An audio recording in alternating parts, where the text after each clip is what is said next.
If you're just getting started with painting landscapes, it can feel overwhelming. There's so much to learn. But I believe there are 4 basic landscape rules or principles that can make it so much easier. So in this video, I'm going to walk you through those rules so you can start using them today. By the way, whether you're painting wet on wet or in a more classical layering approach like I teach my students, these all still apply. Hey there, I'm Layne Johnson. I help regular people learn classical painting techniques so they can paint the landscapes they love and have fun doing it. Welcome to my studio. Let's get started.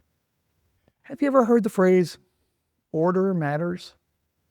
I've found that to be true in many aspects of life. And it's often true in painting as well. So that's what these rules are all about.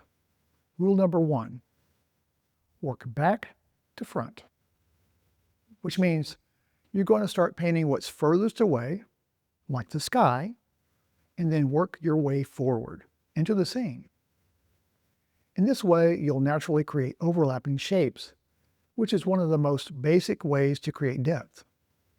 Rule number 2, work large to small, which means start by blocking in the big shapes first.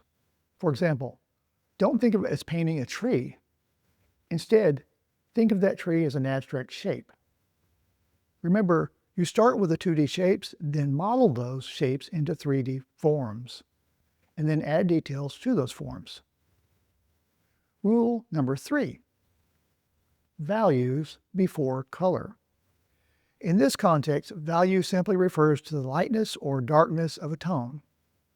And it's important to focus on getting your values correct first, before you add color. In many ways, value is even more important than color.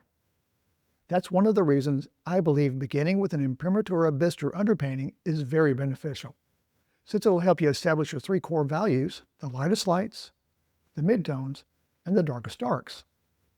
Strong values give your painting structure and believability. Watch this video for more on that technique. And rule number 4, work dark to light. Lights are nothing without the darks, which means your light areas and highlights will only look bright when there are darker values behind them or next to them to create contrast. So don't be afraid to paint those darks. They're actually very important.